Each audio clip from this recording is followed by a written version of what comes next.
Nyakorom gajwang dakika en 24 tok saa 3 mar okinyi gi sani koro rokni machiegni ma en twak e chenro mar mbaka oromo chieng' tich abich juma ka juma. Wajabedo gi rowere gi twak e thor weche mopogore opogore. Okinyi ma kawuono ber kwa twagie kaluwore kod achiedh nade ma bende osebedo kamako rowere e pacho ka. Medruok mago mag kute mag ayaki. Men kaluwore kod nonro ma bende notim machiegni ni kod duol kata mana bad migawo mano mar sirikal mong'ere kaka National Syndemic Diseases Control Council ma bende koro wacho ni medruok mago mag kute mag ayaki pod medre ahinya e kind rowere counties madiroma 10 e pacho ka. Moko kuom counties ma kamago gin gwenge magwa 4 makaluo mano moriwo Siaya, Homa Bay, Kisumo kod Migori. Antiere ka gi nyawadwa Joyce Oduor ma bende odaro dhiro godo thor wach makama. Nonro makama Nyakorom gajwang iwacho ni rowere ma hikgi nyalo bedo ni gin 29 kadok piny ema nitiere medruok e kwan margi magamo kute mag ayaki e counties magwa mopogore opogore. Penjo en ni ang'o momiyo mae timore, to ere kaka inyalo ked kod landruok mag kute mag ayaki ahinya e kind rowere. Kalore ni pile ka pile iwacho ni kwan rowere ema nitiere mang'eny ahinya e pacho kae, to ka gigamo kute mag ayaki ponono mano nyalo miyo piny Kenya ok to makama kare. Mane momiyo odiochieng' ma kawuono wabago twak maket kod mae mar mondo mi watwaga kod rowere wawinja ne ni to gin pachgi en mane. Sharo nikech ang'eyo ni nitiere rowere moko kinde duto gin giwacho ni an afadhali kik amak ich nikech wang'eyo ni nitiere yore mopogore opogore minyalo geng' godo mako ich. To e kinde migeng'o mako ich kata gamo remo tinyalo yudo tuo magi ema ponono kelo medruok e landruok mag kute mag ayaki. Ere kaka wanyalo kedo gi mae. Twak ma kama Nyakorom gajwang wabiro bedo kwatai kochakore sani nyaka ngomol kanyo saa 5 mar onyango. Wantiere kod rowere wanyalo rwako wele Sharon. Mana kaka pile Nyakorom gajwang wajabedo gi rowere 6 to e kind rowere 6 mantiere godo anoka balancing Joyce bende nokwadhi marach nokowuotho ok ahinya donge wantiere ka ginyi dendi adek kanyakla kod awacho ni joma chuo adek. Akena chakor ka kora inyalo chako gi kon antiere gi welo ka chaka nena gi Grace Esther mosa ne Nyakorom gajwang rowere bende ber bende ing'eni kipakori bende nyiswa ni nyakanye tete mango tulin mare. Ahero kamano ahinya. An nyiga Grace Esther anyar Oyugis amor kuom bedo kae. Tete mango bure Nairobi ka timo biashara machiegni papin mare. Erokamano Joyce. An iluonga ni Stephen Odhiambo awod Siaya Ugenya Nairobi ka. Atumo an creator content creator. Sani atiyo i Senate. Erokamano ahinya. To bora we nyinge adier nyinge boka winjo awacho nan Stephen Odhiambo machiegni erokamano ahinya. Iwuok e kaunti ma Siaya. Erokamano ahinya. Kopogore gi Stephen Nyakorom gajwang bende wantiere gi Victor. Erokamano anyinga Victor Tieno ajaka magambo. Nairobi kae achako organization moro miluongo ni Africa Digital mar technology.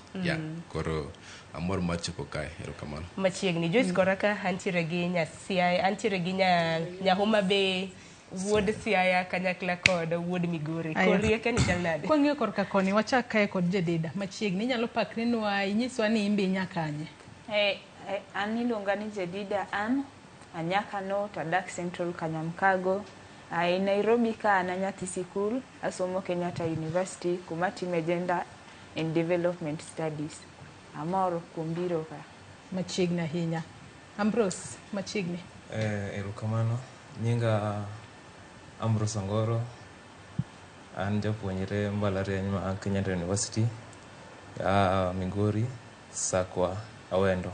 Machiegni ahinya. Erokamano. Machiegni ahinya Sharon Papmari. Erokamano kuom miya thuolo mar chopo kae kawuono. Nyinga Sharon Dache an Nyasuba to Nairobi kae asomo e mbalariany mar Kenyatta atimo Communication and Media Studies. Machiegni renya magi jo Kenyatta University te.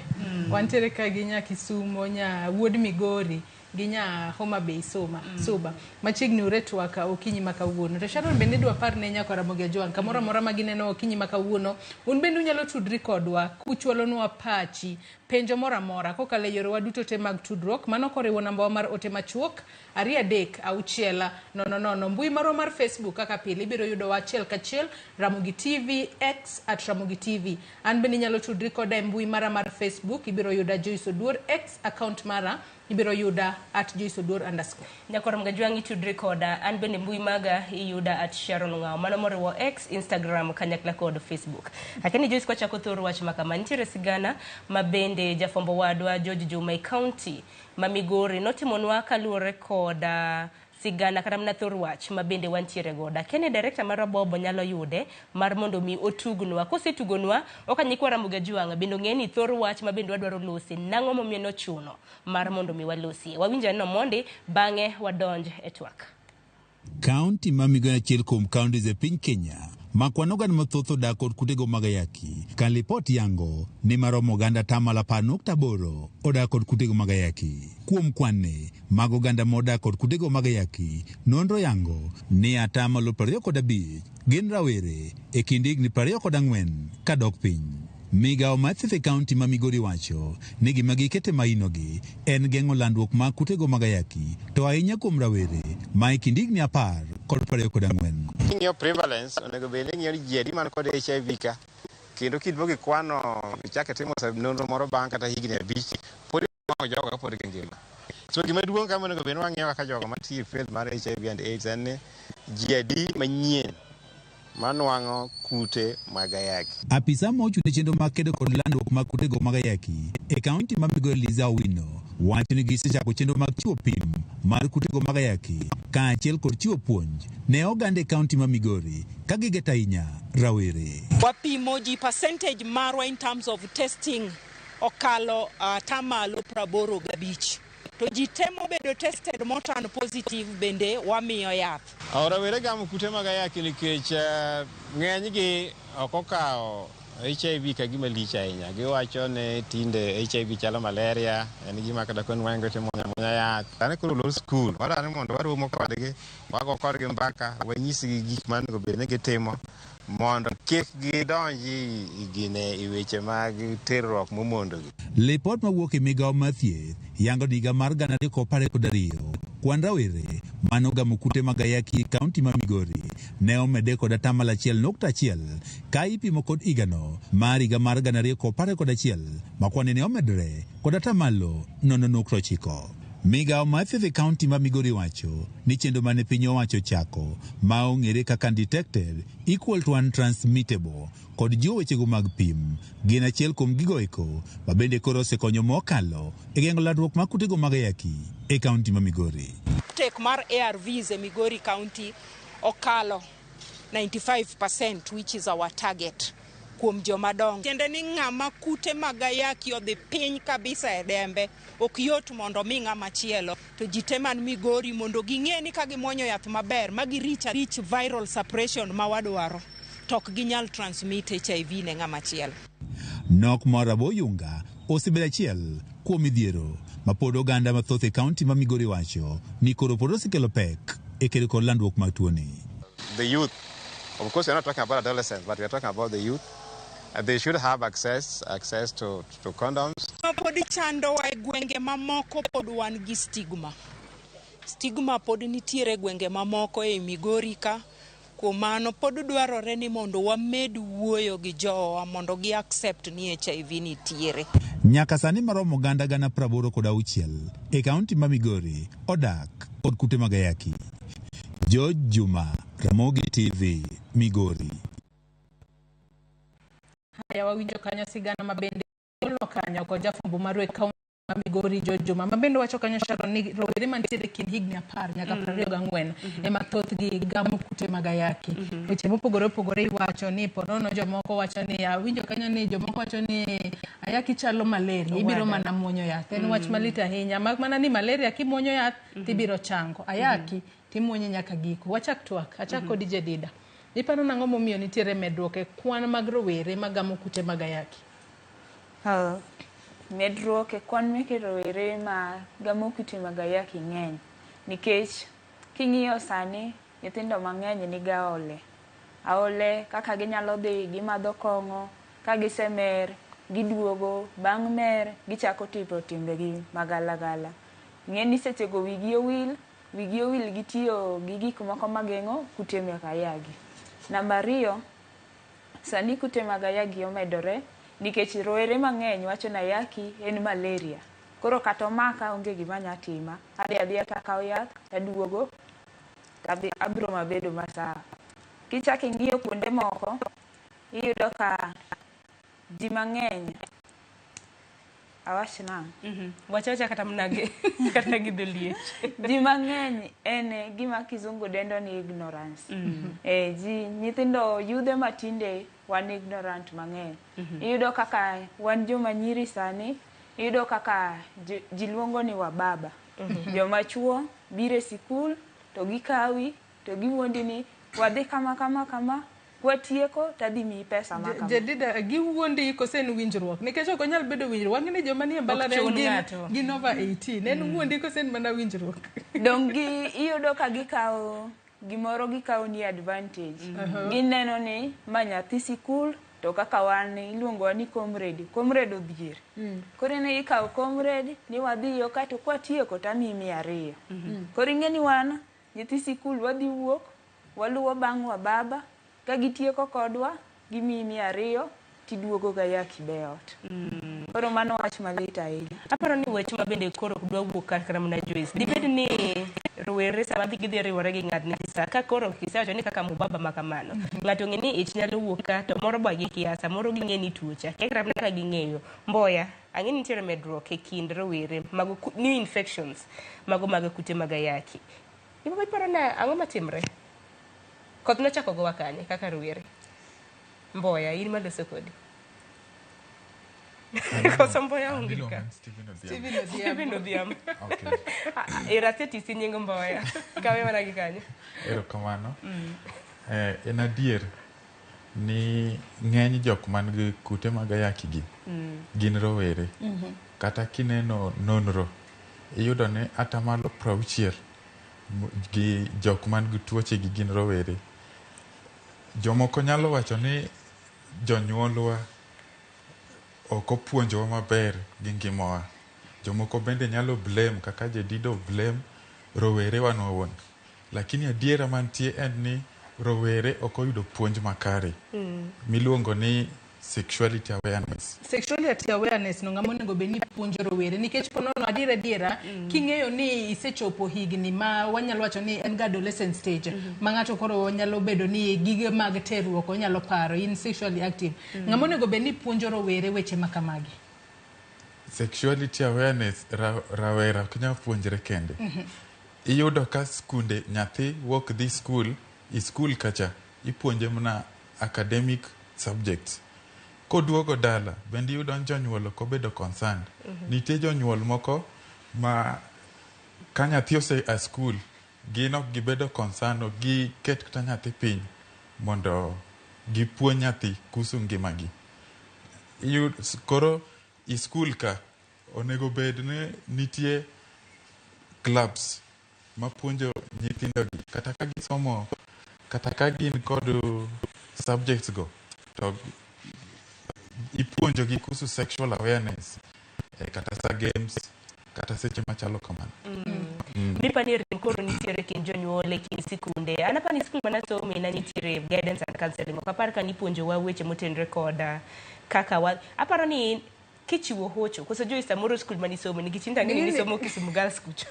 Bingeni weche makamagi aparo ni weche mag terruok thothni wacho ni chakore kata skunde mag primary nikech wang'eni kanye ma nyathi chako pong' weche mag adolescent nyalo biro dipuonji ni kineno changes makamagi to nego ni weche mag terruok adiera choko mudi nikech yudo ko kata neno malo onego bed ni puonji ni sani koro kitimo kama tinyalo mako ich ni absent kata kamano waseneno ka ni maponono jonyuol wigi kata kod nyithindo. We winjo ne pach Sharon Adachi in korka kori paro ni ng'ikruok nitiere ka nitiere medruok e kwan rowere mag ayaki ahinya kind higni 10 kod 24.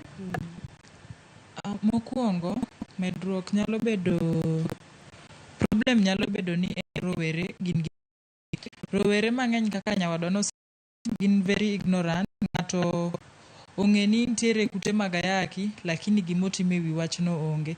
Mana kaka ne gisewacho ni sana sana nyithindo manyiri owacho ni oloyo ayud ich, oloyo kik ayud ich to ayaki no ok en gimoro ma serious. Mar ariyo, jonyuol ok wuo gi nyithindgi kata e skunde pok puonj okel puonj malong'o ma imiyo rowere, ahinya ahinya rowere mani e higni 10 nyaka 15 kamae. Gi jopuonj gichiwo guidance and counseling lakini ok ginyis nyithindo yore mwinjo giritre godo giwegi. Aparo ni ber ka bende walosi ma Joyce nikech ang'ina aneno kata mana thor weche kata mana joneno magwa ma bende osechako oro ote mopogore opogore ma bende giwacho ni thor wachwa okinyi ma kawuono ber ahinya ahinya e kinde ma bende nyithindo bende oseluoro skul. Ang'e ni kwan rowere odiochieng' ma kawuono nenowa achiel. Nang'iyo kwan ma kamano ahinya ahinya e counties makaluo nikech county ma Homa Bay otelo e medruok mago mag new infections kod kwan atamalo 15.2 kilwe kanyo machiegni gi county mano ma Siaya kod kwan atamalo 13.2. Kisumu e thuolo mar namba 3 gi kwan atamalo 14.5 mogik en county ma Kisii kod kwan atamalo 9.7. To bende ong'e ni piny Kenya nitiere mar mondo mi wabed gi zero infections kochopo 2027. Kingo tam kama Vincent, kingo tam bende Victor, kingo tam kama bende jalore.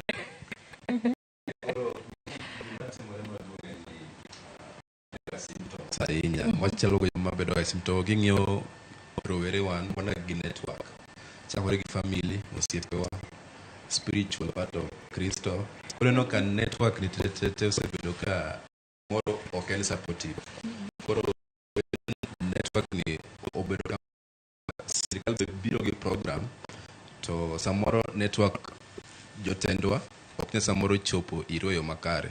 Koro mano miyo statistic ni onyalo bedo a framework kamano to chope to bro dwaro ndama mar network wa kaka wang'iyo rowere gi network skunde like obed gi machalo multi sector yani nitie pogruok mokindo pogoro koro kwa mano biro kanyakla to bro miyo wakang' makende nikech sirikal bose to nikech git king'iyo sani giwacho ni 24% like youth watch ni 24 ma like age no is so like it is joma ng'eny kanyo ma like youth to ma is a age moningo in very productive for us to kata pesa mar funding sabe gi yuago ni decline ko ineno ka giwak ni decline to kendo ineno ka gise ka nyaka pang magi di localize ni counties go man partners gi mondo fight gino ko ido ka framework magi kelo mag demon gi fight go gini gichako kete piny ko koro kaka koro Omabei ka nigi strategy gi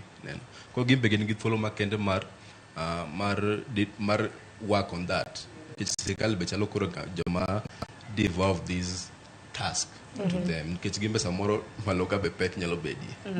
Lero kanyo makare we winja ne pacha Ambrose in korka kori paro ni ponono rowere mantiere kin higni 10 kachiel kod 24 kwang'iyo Sharon adiera gin joma pod nitiere skul nitiere mago mantiere primary moko nitiere skunde mag secondary moko nitiere mbalariany to mane joma gamo kute mag ayaki hie Ambrose paro ni ang'o matimore na hola kaka jedida osewacho kose. Ana paro ni gima timore en ni rowere osebedo ka ok ng'e chal margi. Gikawa kawa ni kata ka en gosiepne moro to paro ni ng'ane en oler oonge tuo moro kodwaro ni opare pache ni wadhi adhiya kamano kendo gima anyalo teko wacho ni timruok onego bed manono to onego bed kuonde mang'eny mondo rowere onyal ng'eyo chal margi. Kasto ka in rawera to bende kik ibed gi johera mang'eny kata ka inyalo weyo ni koro in gino iweyo aweya nyaka chieng' moro inyombi to nyalo konyi kata inyalo bedo ni in gi jahera achiel ma ing'eyo chal ne mare misedhi mupimo to kendo rowere onego bed ni yudo gik machalo kaka raboyunga e yo mayot. Inyalo yudo ka samoro giyudore aola gi rawera moro, to gik machalo kaka raboyunga gionge go e yo mayot, koro mano ema nyalo miyo tuo mar ayaki omedre. Iwacho kanyo makare ahinya, iwacho ni ji onego bed ni ong'e chal gi. En adiera Sharon, ok ondike patni ng'ato ni ng'ane nitiere kod kute mag ayaki, ok inyal pimo gi wang'i. Ber mar mondo mi ji owuoth achiel kachiel odhi e kuonde ma ipime kute mag ayaki. Ji adi ma biro yie nikech ka ok in e keny gi ng'ato Joyce, ponono ni an samoro an gi jahera mara antiere keny kode, wanyalo ga dhi samoro bende kwang'ere nikech king'eni keny koro pogre gi koro dating. Rawera kata mana rawera mane man kama samoro nitie kata mana gi osiepne moro, bed manyako kata mana ma wuoyi, manyalo wacho ni kawe modhi kode pimo moyie. Matin tu kose Esther nyalo nyiso matin donge ji matin ma iye nikech ng'eni samoro iseno ng'ato ka ineno kineno tineno ka opichni ineno ka opichni ok inyal ng'eno otiyo gi yedhego kata otuo. Koro en that anyalo wacho ni en laziness, gin lazy mondo gidhi e VCT go kasto e gwenge be nikech wachore ni nyithindo chako gamo from 10 years. Koro e gwenge kuchocho tek mondo gi access raboyunga e gwenge kochacha, koro tek ga. Koro ing'eni nyithindo be tinde nyithindo chako chon, dendgi be dwaro. Koro ka gichako ka giwinjo ka jowetegi wacho ni gin gosiepe gin be gidwa ni gitimre nade gitem. Koro onge kaka ginyalo access raboyunga e gwenge. Kasto samoro be kaka sani piny tek, ng'ato nyalo neno ni koro kogolo kata gimoro 200 odhi onyiewo kodo raboyunga, to piny be tek, samoro onge chiemo modhi ochamo, koro biro neno ni pesano oti godo e chiemo molo dhi nyiewo godo ang'owa raboyunga. Koro ana feel ni raboyunga they should access easily e gwenge. Sirikal onego ne kaka keto gigo mondo nyithindo bedo ni access kanye e gwenge kata e skul, nikech nyithindo chako chon dendgi be dwaro, ok wanyal sayogi. Sani tinde piny olokore, dendgi be dwaro. Koro it should be easy, they should be easily accessible e gwenge go eko. Kasto VCT centers go eko mostly gin ga e town gionge gwenge. Koro sirikal onego ne kaka keto gigo e gwenge mondo kata ka janyuol bok wanyal sayo nikech nitie nyithindo moko ma ok gin thuolo gi jonyuolgi. Nyathi be kosebedo ng'ang'ongo ok inyal control nyathi gi kaka osiepege jok monego bed ni o interact godo. Koro sirikal onego ng'e kaka konyo jok modak e gwenge. Sirikal kata mana pok odonjo nikech ang'eni sirikal to kila ng'ato nyiso ni sirikal isaidia. Sirikal kata mana kapok okonyo, ere kaka wanyalo, nikech kapok odhi mabor Joyce, ere kaka wanyalo tieko kata mana midhiero ma kama ahinya e kind rowere, nikech kiwacho ni ng'ato kosebedo maduong' samoro onyalo luoro mar nyiso janyuol, bende onyalo chako puonj ma kamagi kapod nyithindo pod tindo. To bende ema bende dwa ke life penja ken ni wachak kod nani jadida kendo nikech wayudo ni onego bed ni weche gi mag puonjo nyithindo e weche mag terruok kata sex education, nikech wang'eni higni 10 kadhi malo ema nyalo wacho ni higni 10 kanye ma adolescence chake ema nyathi chako neno ka dende bedo kod lokruoge mopogore opogore. Weche mag puonjo nyithindo weche gi mag terruok onego bed ni chakore kanye, to onego bed ni chakore gi ng'a mar mondo mi kochake chon ponono kochak kata nyathi ka ponono pod otin, kango chopo maduong' to ng'eyo ni an nopuonja ni kama katimo kama ponono abro gamo kute mag ayaki, koka gamo kute mag ayaki tanyalo wuok kata gi ich. Puonjruok owinjo chakre dala. Nitiere wach moro ma kizungu wacho charity begins at home. Koro ine min nyathi, ine wuon nyathi, ji mang'eny weyoga, jonyuol mang'eny weyo ne min nyathi tich, but ka ine wuon nyathi imbe in thuolo mar wuoyo gi nyathini, puonje kama. Kato king'iyo dala kocha gwenge moko nitiere tinde organization moko biro miluongo ni Dream Girl. Dream Girl wigi owil gi chuo. Koro ing'eni samidhi puonjo nyako to koduogo jomodhi wuoyogo gin mana chuo kendo, to chuo kopuonji. Koro iyudo ka nyiri to ng'eyo, nyiri mako matine mong'eyo, to chuo to kia kabisa. Koro mano iyudo ka podgi onge gimwatimo. Koro puonjruok owinjo kwaketo to wakete gwenge kocha, iluongo seminar ne chuo gi nyiri te.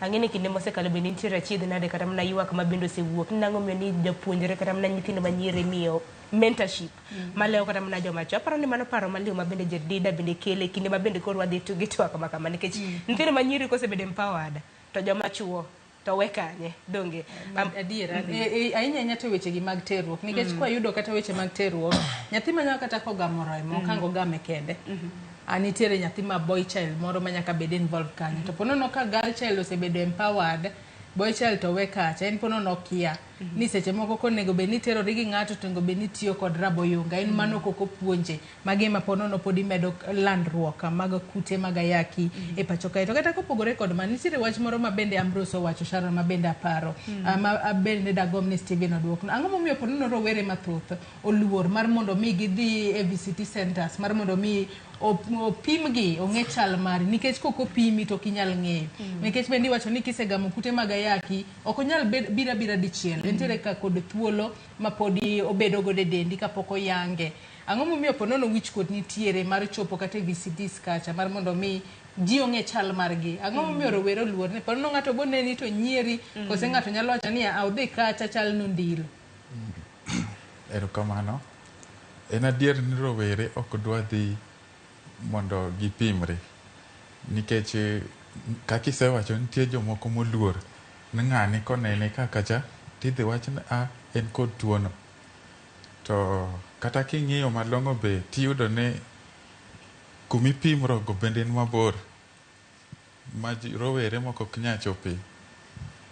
Inyalo yudo ka semina moro oket kata isiro ma mone mauso ka kanyo ka mondo ter kuma youth nitie kuma rowere mantie koro mani yudo nitie changamoto nitie nok moro ka kanyo ma rowere ok nyal access those services.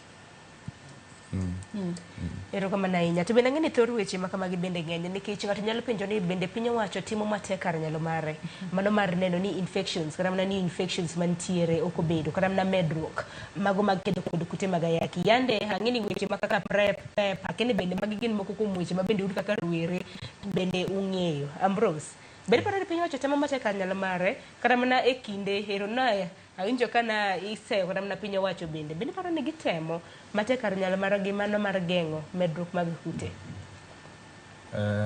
Aneno ni piny owacho temo but pok gi kuma koro ginyalo konyo yudhe e geng'o weche gi kaka dwarore. Weche gi geng'o tek nikech kaka sani neno ka ngima oidho kabisa kendo uchumi rach ma ki idonje mbalariany kocha to kendo tek gane nyithindo kabisa. Iyudo ka nyathi kich moro ni e mbalariany kacha to oonge kaka onyalo konyore kata oyud kaka onyalo chiemo koa dalagi. Mano miyo donje weche mag aole miwinjo ka jadida ne wacho kacha ni wababa kosedhi ir wababa to wababa go samoro koro kone ni an ok adwa tiyo gi rabo yunga to iyudo ka en gosiepne moro kende mbalariany kanyo koseyude kocha uduogo kete koni koro piny owacho kata temo to gimonego gitim ahinya bende en duoko ngima piny to yudhe bende gimi puonjruok to gimigi gik ma onego gitigo mondo gigeng' kute mag ayaki. Iwacho landruok ma bende aparo ni untiere kata mana e mbalariany mano mar Kenyatta University. Joyce kinde mathoth bende kata mana kintiere mbui ijaneno kata mana nyithindo manyiri moko kuomgi bende ma yawuoyi ma bende ndiko kata mana listi kwan mag jogo eko ma bende kene bende senenogi ok en wach ma wendo geno mana mbalariany iyudo kata ni jadendi moro manyako ndiko listi ni magi joma ponono asemiyo kute mag ayaki en wach malit ahinya wich mamulo chuny to akia ni korka kori Victor kapok wadhi e yweyo in akia ni in kaka rawera ma pod tin e kin miyo nyadendi ich kod gamo kute mag ayaki mano ma ponono iluoro to nikech ang'o okete tago maliet nikech iwacho ni rowere ng'ama nyako wacho ni an iche maluoro kute mag ayaki dong' abro mana muonyo yath ponono onge ng'ama bro ng'eyo ni andilo in to korka kori akia ni joma nyithindo ma yawuoyi to luoro mane iluoro miyo nyadendi ich kosi luoro gamo kute mag ayaki. Koro gino opogore nikech opogore nikech luwore gi pach ji. Pachien mane in kaka picture. Pach ji opogore. Samoro idhi yudo ka ji odongo mopogore. Samoro yudo ka grup ma intie owacho ni machielo e maber ne. Machielo mar kawo ich no. Kata kaka an koro yawuoyi to ng'eno kane effect moro mabiro unless opuonjo mana safe sex in a way. Koro puonjo ka en safe sex puonjowa to koro imiyowa awareness be e gik ma nyiri kale mondo koro wang'e kaka wanyalo relate nikech gima asefwenyo bende ni samoro yudo ka tich tiyore matek ka itimo empowerment the other side to gikone tiyudo ka we are being wachalo joma bedo marginalized kumoro. Koro ok wadong kanyakla jok ong'eyo wan wakia to koro kochopo kama ji interact yudo ka at long last to ji nyaka bed ni interact. Koro aparo ni kwa bedo gi riwruok e yor puonj kendo puonj mobedo ma oyanga kendo ma yawonwa mathoth e pachwa bro bedo makare.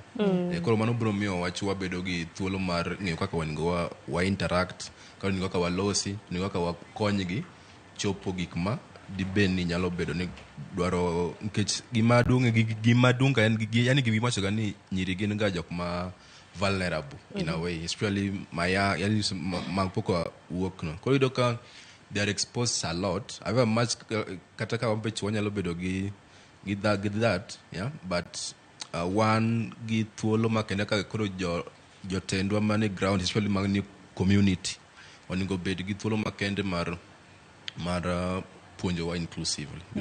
Mano bro bedo maber ahinya. Yeah. Dachin korka korin kaka nyadendi ma bende podi nitiere mbalariany. Mbalariany kacha mang'eni ponono mana kaka jadido wacho ni wababas. Moko nyalo biro kacha. To kosechopo to koro wuondi kaka nyadendi ni abro miyi gimoro mano pesa. Tang'eni seche moko in e campus kacha in comrade. Comrade odenyo onge kata pesa mar nyiewo skuma. In e kinde mako ich kata gamo remo gi gamo kute mag ayaki. Mane miparo ni nyithindo manyiri oluoro maponono miyo medruok mag kute mag ayaki nitiere? Nyithindo manyiri thothne oluoro ich. Nikech ang'o? Nikech oneno ni komako ich sombe nyalo rumo gi kanyo, janyuol nyalo we chulo ne pesa mar skul. Koduogo compare gi gamo kute mag ayaki, odhi neno ni kute mag ayaki kata kogamo magi ma en gode dende to onyalo dhi e pim, onyalo kawo yath to onge ng'ama biro ng'e ni gini timore ne. Koro iyudo ka it's better for her ni omak tuo lakini kik omak ich. To kinde ma koro wacho ni afadhali koro ponono ni goma kute mag ayaki to ich to kiko maki. Okogo kwano mar bedo ngimane mambele nikech en rawera. Chieng' moro nyalo gombo mar mondo mi odonje keny gi ng'ato. Te keny thothne kapok udonje keny to oja pim ji. Mano ponono nyithindo manyiri ok oluoro sani. Nitiere moluoro to nitiere mokoluoro. Nikech ng'ato nyalo neno ni kute mag ayaki pod obo nyalo yudo nyawadgi ma dwa kende to be nigi kute mag ayaki, onyalo neno ni ginyalo dak. Alafu puonj mimiyo ji kaka ng'ato nyalo dak gi kute mag ayaki to dak gi ng'ama onge gi kute mag ayaki. Biyudo ka nyathi ma nyako wacho ni after all wabo dhi e puonj, ibo puonja kaka nyalo ritora kik ng'ama abet godo gam tuo. Moloyo ich obo wacho ni nyathina maybe bo sande kumoro ibo dhir toke. Koro mamano gima Rowere ma wacho nikech un mun e mbalariany gi sani un mung'e paro ma bende nyithindo manyiri gi yawuoyi bende chiwo. Lakini yawuoyi bende chiwo paro maket kod mana. Awinjo mana pachi kapok ok oyueyo. Winjo kata mana kaka nyiri bende losa. Lakini yawuoyi unto nene yo machalo nade? Yawuoyi ng'en thoth rowere to ok oluoro gima chalo kamano. Nikech mokwongo ijno en nitie ma wacho ni ijno en ok obi ting'e. To nitie ma wacho ni after all odhi muonyo yath, oboga muonyo yath. Lakini iyudo ka nitie moko bende ma joluo wacho ga gimo ni nitie joluo ma wacho ga gimo ni piny odongo ma gik moko kobadho gi. Giwacho ni gigo nyiri ema dhi suffer more. Koro iyudo ka ng'eny rowere iyudo ka ok oluoro gik machalo kamano.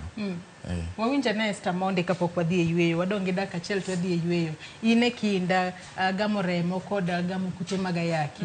Mane mapon ni isewinjo ni rowere oluoro ahinya? Rowere luoro ich. Luoro ich malo. Giluoro ich nango to ponono imako mana ich 9 months kochopo to isekonyori kendo koro ponono iwacho ni isedok ma e chiro. Dong ing'eni ya luore gi kaka ibedo raised dalau. Samoro jonyuol ni gin jok mager. Ma ponono ni idhi mes mimako ich. To kamano kaka jonyuol moko nyalo boli piny. To ginyal bedo mager ka imako kute mag ayaki. Dengini mano gima nie dendi, ing'eni kata kimako okang' ni dhi land ni in godo. Ibro bedo godo e dendi kanyo. Kata yedhe bo bedo tipando maching moro kata mna koyudore. Ing'eni nyaka bende kor wang'i kata mna inte wang'o. Koso nikech ich koro ka ng'ato mako to koro neno. Ich ok pandre. Ich ok pandre to mar tuo ni tinyalo pando. Ich ok pandre. Aparo ni Joyce nitiere mathoth. Ding'eni pando tuono Sharon bende makelo medruok e lando kute mag ayaki. Kabisa. Nikech yudo ni ng'ato kosegamo tuo, wich kuot bende oyudo e dhi omo yedhe kacha. Nikech inyalo yudo ni kosedhi kar kamo gamo yath, onyalo bedo ni en gi wich kuot ni ponono nyalo romo gi watna moro mabiro nena. Konena ka dhi pango line mar jogo makao yedhe mag kute mag ayaki, onyalo biro dhi landa. Mano bende kanye kuma bende shida nitiere. Kata kamano, paro makamano ang' waduoge, wadwani wakao yweyo mokwongo Mondi Sharon, wakao yweyo mokwongo nyaka Ramogi Ajong' waduogo, wadhi mbele kod twak marwa, kik idhi mabor.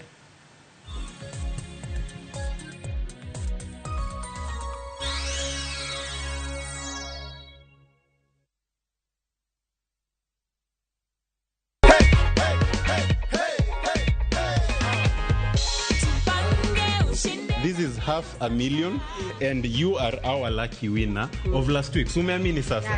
I am not done. I also have goodies for you. Ndio hizi hapo hivyo. Aki, God bless you. Nimefurahi sana. Asante sana. Mungu abariki nini kabisa kabisa. Star 487 star 3 hash is the magic code. Win 100K daily, 500K weekly and 3 million on the grand draw.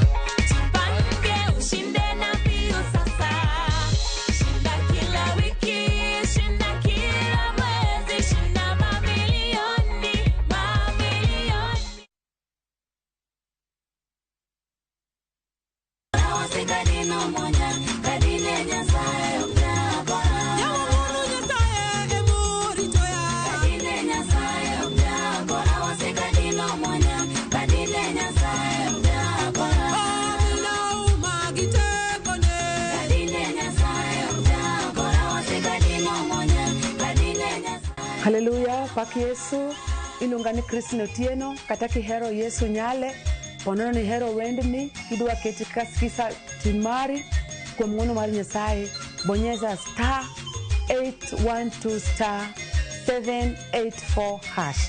To parni yani, Ramogi TV, ene od jower duto te, Nyasaye ogwedhi, oting'i malo.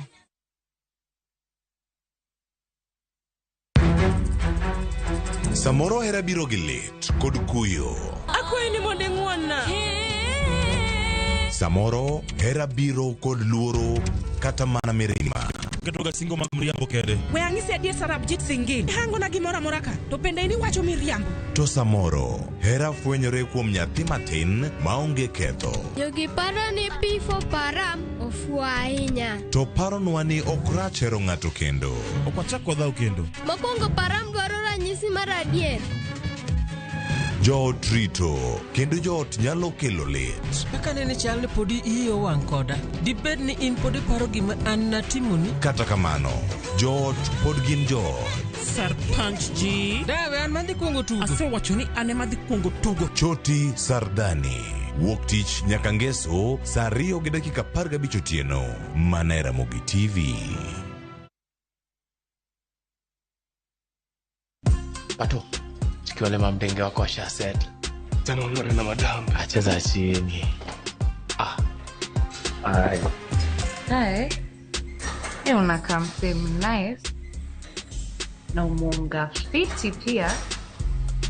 But kwa game pia uko big. Because when it's playtime, I want big rewards. I want big bonuses. Alafu maitha ya game tuwa. wekelea na Shabiki ina give. Chonjo? Shabiki.com tuko big on bonuses, big on payouts na offers ni kibao. Wekelea na Shabiki.com. Shabiki ina give. Na kugoja magizani kabet kaka Ivana.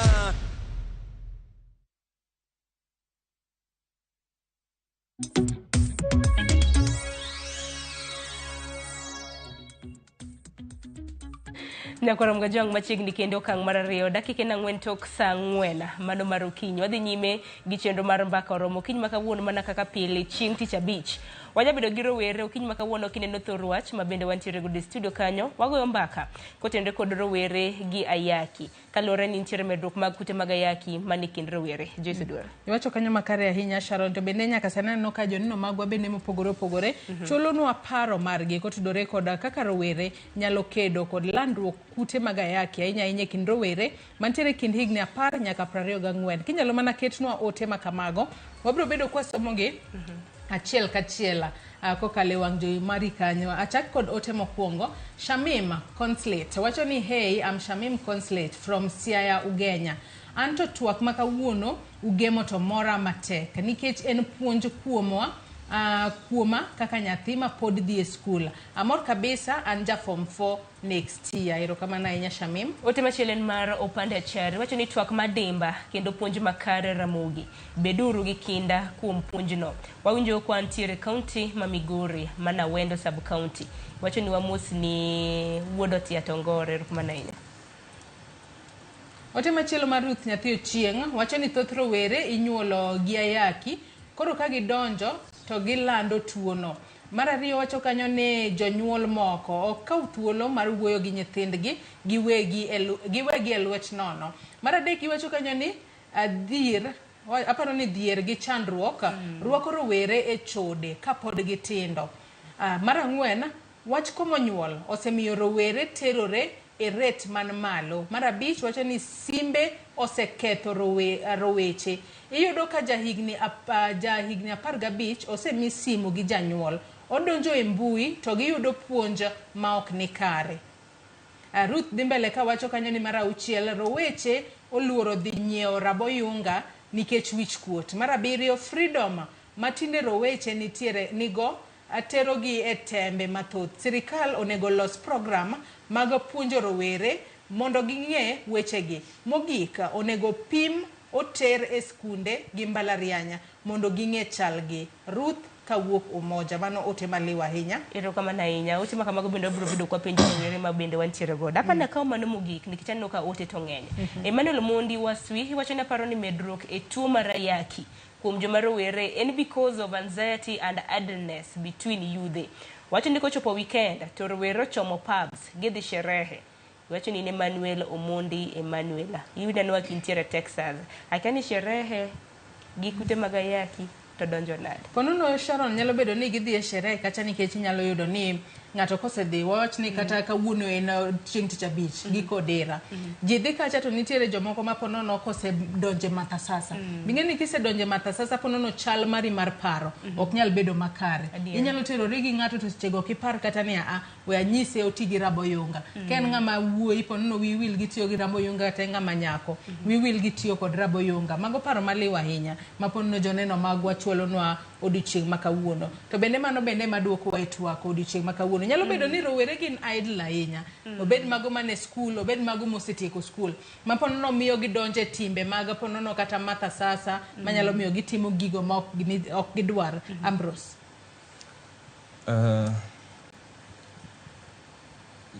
Rowere osebedo ka wach mar matha sasa no en nikech aole mantiere sikul kuondego. Iyudo ka rowere moko kawore ni gidhi math to ka gichopo kanyo to gimetho ma wigi wil koro gikiare. To kanyo miyudo ka ng'ato kawo advantage koro owacho ni ng'ani okia gimotimo koro oyawa watim kama. In that process ema koro kute mag ayaki biro go. Iyudo ka koro kata sechego gionge kata gik machalo raboyunga ginego. Makoro math masasa en achiel kuom achiedh nade ma bende kelo medruok mag kute mag ayaki. Math masasa bende en achiel kuom yore mag yudo kute mag ayaki. Kwangu ramna moko kuom joneno mago mag Ramogi TV mabende na gioro nanno kanyo ote mar Ruth Nyathi Ochieng Joyce mabende isomo oneno ni mar mondo mi tie kata mana midhiero motenore kod kute mag ayaki okel pim e mbalariany kata mana skunde mopogore opogore hakene wach ma kamano bende osero achak mana kode nyalo tieko kata mana nyalo kedo kod kute mag ayaki medruok magi nyalo geng'o kotere skunde mopogore opogore kochako skunde mag primary secondary nyaka colleges nyalo tieko tieki but nyalo reduce nyalo miyo ponono rowere chopo kacha to ging'eyo chal margi to nitiere wach moro ma bende Ruth nogo wacho Sharon ni nitiere rowere moko minyuolo kod kute mag ayaki to kosenyuol gi godo ponono moko kuom gi kong'eyo chal margi to nyalo bedo ni koro wacho ni an me kora ke kaluwore ni ambe nonyuola go ok anyal to kenda Victor korka kori magi e moko kuom paro ma bende joneno magwa chwalonwa odiochieng' ma kawuono bende paro ni magi gik matimore adier magi gik mantie adier kabisa nikech let me say tuo mar ayaki osebedo gi success stories ng'ato nyalo nyisi ni nayude but I say grow into it an adult I've done like osebedo gi achievements but like the entire motivation side of even having it nikech nitie joma osebedo kode to joma ose realize their dreams kata ka gin go koro nitie joma nigi success koro samoro miyo ji ati ni kata an go but still I can achieve my dreams koro mano gima wacho ni as much as ng'ato nyalo nyuol go to onyalo bedo gima chalo social responsibility ni ka in gi ayaki to ni mondo ibed ng'ama okuongo mar kata puonjo ji e yo makare mondo ritre godo e society nikech sama yudo ka ng'ato nigo to en chunye mayudo mondo omed gaone ji mondo ji omed dok piny to mano osebedo okang' makende mar medo namba mar joma nigi to sana sana rowere nikech kata rowere kiyudo for example dhi skunde yudo ka ka nyaka achiel moro oseto gi chuo mang'eny sana and at the end of it odhi ogolo gigi to koro ochako miyo ji chuny moro mani koro ji chako bedo gi akicha to be koro wang'iyo ni nitie side mar ayaki moro mwatemo wacho ni ober kata ka in go side moro bwachako wacho ni orach waluore koro nitie pogruok kanyo moro kanyo mawuok but gima duong' moloyo ni onego warit nikech kwadhi ayaki duoko productive state wa chien e yor economy e yor mar achieving gik mang'eny mwadwaro koro gima duong' en ni mondo wabed gi thuolo makende mar keto yo makare mwanyalo geng'o ginie en kwaketo gi yore mwanyalo geng'ogo gi yore mwanyalo ritorego gin gik moko ariyo very important nikech kwaketo ni wanyalo mana ritore to wadhi wil gi geng'o koro nego bed ni geng'o nang'o koro geng'o yore geng'o inyalo bedo gi puonj sana koro ma to bedo kaka responsibility mar kata ka ka youth wan ga kuonde wach ni 4 madongo wan ga gi osiepewa wan ga e kanisni wan ga e skunde to kendo wan ga mostly e simbewa koro ni kuonde gi ema wachalo joma wuoye gi ji to loso koro gini e gik mwatimo ka ema kaka na wacho ni kata e yo simbowa gik mwanyalo neno kende onego bed ni bedo monitor nikech sirikal pod nigi teko mar control gimoro amora manie mbui to ka golo chik ni nitie adult sites moko ma ok wadwa ni mondo nyithindo o access kata joma pod tindo to mano biro miyo yo minyalo geng'o koro nitie yore mang'eny ma inyalo geng'o gi nikech mbui bosebedo yo ma ywayo mbui osebedo yo ma keto rowere dhigo nikech kanye como wabudhi ahinya koro nitie yore mang'eny mwanyalo geng'o to maduong' moloyo kaka wanyalo keto okang' mar geng'o gi okang' mar ritore gi joma nigo mondo koro kwaseng'eyo ritruok wang'e ni ok odhi spread kendo kwaseketo geng'o to wanyalo medo thiro okang' wanyalo dongore godo koro mano kaka nyalo wacho aparo ni paro maliw ahinya to bende ang'e kinde gi bende kwaloso koso nitiere gi wach nadwa wacho mana matin e wi wach ma nyawadwa wacho ni owinjo bed ni ikelo kuonde pime skunde kata e mbalariany gigi inyalo kel ndi lakini penjo maduong' en ni nyithindo rowere mage madhi wuok oko mondo gidhi e pim cha kaka nwasewacho ni rowere nigi luor mar ni koyuda gi tuo ni adhi chako gi kanye koyuda gi tuoni bo osiepena ka pod bobedo osiepena kendo. Koro in as much as ni inyalo kel kuonde pim gi e skunde, nyaka wapenjre kendo ni jopuonjre adi madhi wuok oko mondo gidhi e pim. Kichako iloso e wach mar mer, rawere kata opo mana ni okel kuonde pim gi e skul to okolosi e wach mar tiyo gi yedhe mamero ji. Ng'ato bodhi e pim, oboyudo ni oonge gi tuo. Kaugik odhiambo ataenda kupiga sherehe to odhi mer oboyudo pod onyalo gamo tuo. Koro nyaka wapenjre ni kwa keto kuonde pim be ji dhi wuok oko mar pimore to be wadhi geng'o weche mag mer e mbalariany kocha mondo oduok piny tuoni bende. Aparo ni gin paro malew nikech kata mana kinde ma bende waloso, par ni kwaloso kama bende wang'e ni nitiere moko kuom rowere ma bende moko kuom gi nonyuol kod kute mag ayaki, moko bende ogamo kute mag ayaki, mar mondo mi wapuonjgi bende yo makare mar geng'o landruok ma kamano. Nikech kata mana kana timo nonro Joyce, nitiere kata mana kaka nitie kido mago mag ayaki mopogore opogore. Ka nitiere gi A to samoro ng'ato nitiere gi mar B, to an bende adhi achako ariwora kata mana gi jomoko, nyalo kata mana miyo viral load na nyalo kelo na pek mane ngimana. Bende jonyuol bende ang'eni nitiere moko kuomu ma bende samoro nyithindu moko bende osenyuol kod kute mag ayaki.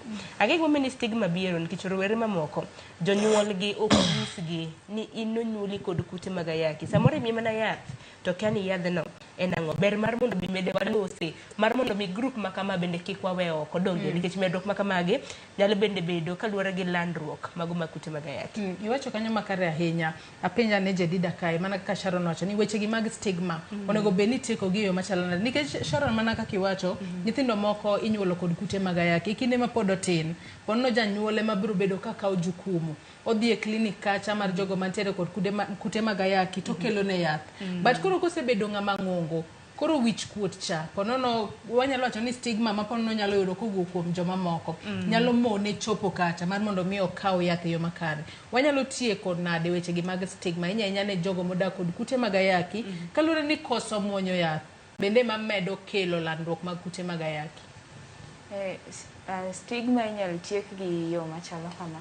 Ka nonyuoli gi tuo mar ayaki, en gima janyuol maber to koni are nyuolni ni in kama nonyuoli gi tuo mar ayaki, koro winjo in owuon inemi i accept ni an gokimi. Kaeto mar ariyo en ni nitiere jo psychologist ma kineno ka wachno thago chunyi ahinya tinyalo dhi kucho to gimiyi guiding and counseling, ginyalo kodi nikech kaka Victor nosewacho ni ji mang'eny nigi success story mar ayaki. Koro kiseyudo kimi, kik ing'i negative part ne ahinya, but ng'i the positive part ne. Dhi yud puonj, imbe gom, many mentani, manyalo miwinjo ni nigo kimi seche moko kaka in, onyalo puonji, imbi bed maber ka en. Paro malew ahinya. Oti bende ochiegni kawo joneno magwa nyakwar mga jwang' nyalo oronwa gi kokalo lai magwa mago to machoka redek 600. Aneno ka thoth rowere bende ng'iyo TV nikech ang'e ni skunde bende oselor. Ber mar mondo mi wapuonji, mar mondo mi gigeng'a kata mana landruok mag kute mag ayaki. Bende ang'e ni wadhi bedo kwa manyo jofwambo magwa e counties mopogore opogore. Gin bende ginyiso ni jopiny to wacho ang'o kaluwore kod thoro wach ma bende wantiere godo. Nyakwar mga jwang' ote ma kamago biro bedo kwa somo gi achiel kachiel, lakini wasomo go kuom ote kendo ma bende pod uchuolo no kinyi makawuono wasomo gi achiel kachiel. In bende konyo wasomo kamoro amora ma intie wang'isi ni nyalo tudri kodwa wachako ote mokwongo kanyo.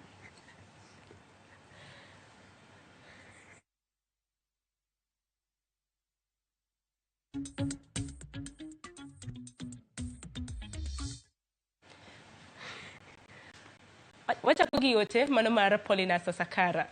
Iwacho ni Mosura ahinya. Iwacho ni nyiri masani ok tedi ne ng'at achiel. Samoro en gi dichuo to jerande be chode. Koso wuonde gi ji 500. To kia chalne emomiyo ni wadhi e day kata mon madongo nwa. Gin ok gibi double deal. Wach moro marach ahinya kanyo. Geoffrey Marenya bende wacho ni ana Geoffrey Marenya twagni ber sana sama nyithindo oloro skul ka wachomo Disemba kuom weche mag anjao medore. Ote machielo, Steve Nyakwaragai iwacho ni rowere oluoro dhi e pim kendo giketo hera mbele maloyo ngimagi. wamed mana jiwo gi ng'e chal mar ngimagi. Vitalis Ochieng wuod game karari wacho na sedonje twak kendo an pima okanyal dhiye nyalo miya paro mang'eny tinde tuoche opong'o pinya amor kodu dabal en koro wacho ni die pimni to da aya mano ote mogik mabende wayudo kanya kora Mugajwang med chwalo ote magi paro moramora kotudore kod twak marwa e namba mar 36000 mbui maro mar Facebook bende pod oyaw thuolo inyalo chwalonwa paro kata ote moramora. Vitalis wacho kanyo Sharon ni en to pim to en tuoche sani ng'enya ponono ok odwa to kwang'iyo kata sani Sharon sani wang'eyo ni piny masani olony nitiere yedhe mabende nokel kanyo mago mag prep kachiel kod mago mag gin prep kachiel kod pep nitiere mago ma imuonyo ponono ka intiere kod chich ni iterori kod ng'ato mantiere kod kute mag ayaki inyalo muonye tok mano to nitiere moko ma ponono imuonyo kidhi riwori gi ng'ato. Esta korka koripo ni magi bende ponono rowere nyalo tiyo godo mar mondo mi oduok landruok mag kute mag ayaki piny kose mago to rowere ok dwa giwacho ni kata pep kata kachiel kod prep gi wich kuot nitiere mar dhi kawogi. Kipacha aneno ni yedhe mag pep kata prep go eko aneno ni ginyalo geng'o yudo tuo mar ayaki nikech samoro gin gi wich kuot mar dhi pimruok kata for example gilur dhi kawo yedhe mag mag ARVs go koro mondo kik oyud tuo mar ayaki aneno ni kotiyo gi yath mar mag pep kata prep go eko at least mano will do kuom geng'o tuo mar ayaki no endo. Mak tiene ni koro rowere onego beda thuolo mak mana ni akia ka gin bende ponono wich kuot nitiere Steven iparo ni yedhe makamagi adira to gin tiere waseneno ka nitiere jogo matiyo godo bende rowere osebedo kata kod paro ni we adhi beda kod yedhe gi kata kawo yedhe makamagi amanra god mar mondo mi aket ngimana obed kama ber. Erokamano rowere iyudo ni yien gi pod ikawo gi mana i osuptal to ng'e mondo ikaw yien gi nyaka kuong pimi to mae gima ng'eny rowere kudwar pim no e gima giluoro pim ni ng'eny rowere kudwar jomoko bende wacho ni kisiki dhi kuonde mipime kute mag ayaki gimidwaro to ok odwa yudo dhi mbele koro iyudo ni rowere oluoro dhi e osuptande gi mondo opim gi nikech okia results madhi biro okia koyude ken go odhi chako nadi mano e gima thoth rowere oluoro. Aya ng'eni wachiegni tudre kod jofwambo magwa mayudore e kaunti mopogore opogore. Sharon ing'isa ni wantiere kod Millicent Adhiambo ka intiere kaunti ma Kisumu. Nyakwara Mugajwang wadhi ne kaunti ma Kisumu kama wantiere gi jafwambo marwa Millicent Adhiambo. Millicent kinyalo mana winja amosi ni misawa kaunti ma Kisumu okinyi ma kawuono chio nade. To janeno mago mag Ramogi e kaunti ma Kisumu to wachango kaluore gi thoro wach mabende wantiere godo. Millicent. Erokamano ahinya Sharon, achiel kachiel kawuok e kaunti ma Kisumu kaendi. Ka odiochieng' ma kawuono an kod jolony mawuok e migawo ma ok mar piny owacho ma iluongo ni KMET ma bende wadwa ni omiwa pachgi mopogore opogore kotenore kod gima nyalo miyo tuo mar ayaki landre ahinya e kind rowere. Ang'o matimore? Debed ni koso puonj makare kotenore kod tuo ni endi mamiyo tuo ni landore akwede, koso nitiere kido kod tim ma anyuola kata kanisa kelo dier rowere mamiyo landruok mar kute ayaki en gino matimore to pondo mana e dier ji ma sama otim nonro kiyudo ni rowere ema kute mag ayaki landore dier gi ahinya. Wadwa go mbaka kodgi kaka jokanyo ma bende chiwo thieth kendo miyo puonj ne rowere mopogore opogore ma bende gikonyo e alwora kaendi mondo ginyiswa ni to gin to pachgi chalo nade, ang'o ma ginyalo jiwo, ang'o ma ginyalo wacho kotenore kod thoro wach kata twak ma wan godo e gimomiyo momiyo kute mag ayaki landore e dier rowere. Machiegni abo chako kodi mondo inyisa ni to wayudo ni odiochieng' manyoro nonro nogolo ni nitie kaka kute mag ayaki landore ahinya e dier rowere ka ipimo kod joma dongo. Ang'o manyalo bedo ni timore e pacho kaendi mamiyo gima chalo kamaendi dhi nyime kendo medo thiro ngima rowere e yo ma ok owinjore? Chagi nyingi. Erokamano, iluonga ni Beatrice Akinyi, an jalony mar weche mag gweng' kata community. Gima nyalo wacho e weche mag landruok mag kute mag ayaki e dier rowere en ni wan kaka jonyuol kata kaka jogweng' ok wasekawo makare kata motegno e yore mag puonjo rawere matindogi weche mag anyalo wacho ni comprehensive sexuality, weche gi mag nyodo.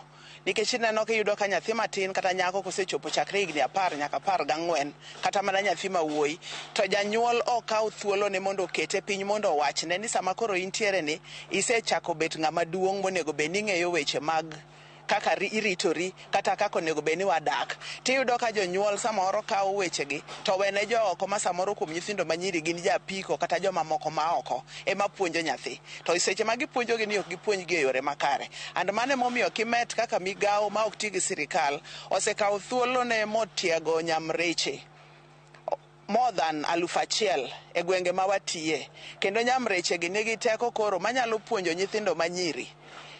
Gipuonjo seche ma giwuotho e dhoudi kon gi koni, to ok nyithindo manyiri kende kata nyithindo ma yawuoyi. Iyudo ka nyamreche miyo gi tiegruok makare kuom mag ginyalo puonjo nyithindo ma gin chakre higni 10 nyaka higni 24 ka gipuonjogi e safe spaces kama gin e thuolo ma ginyalo wuoye.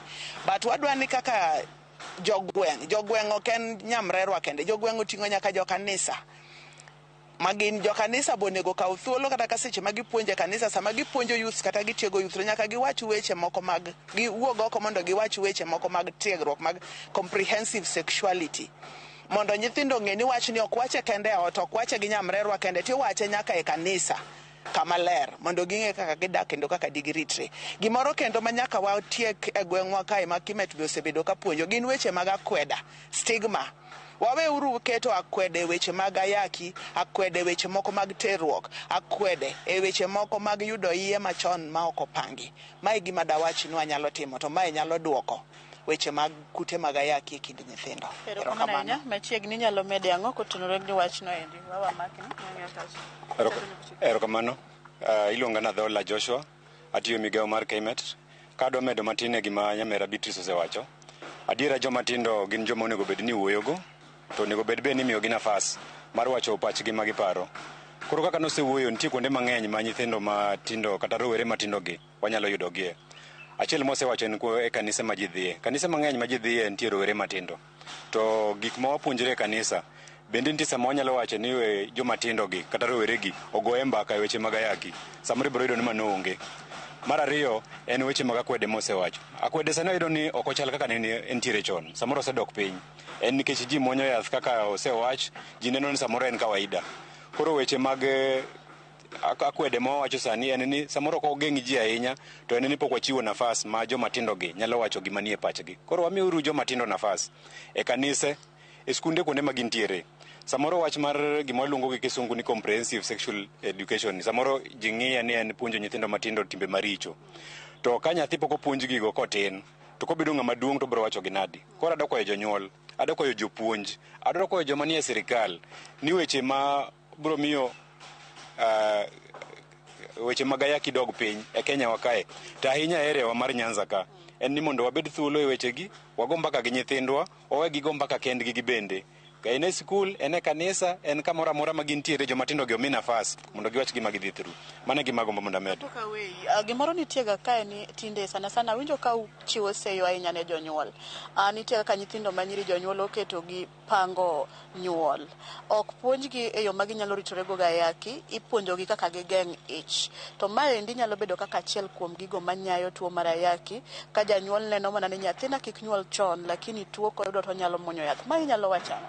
Erokamano ahinya. Gima daher wacho ewi wach mar ayaki, ok en ayaki kende. Ayaki ni biro gi gik mang'eny. To ahinya en wach mar nyithindo manyiri mako ich kapod gitindo kata kapod gin e skul. To en gima wasaneno katimre ahinya erewa ka, masani Nyanza nyalo wacho ni en gima kawaida, ok e Nyanza kende to kata Kenya mangima.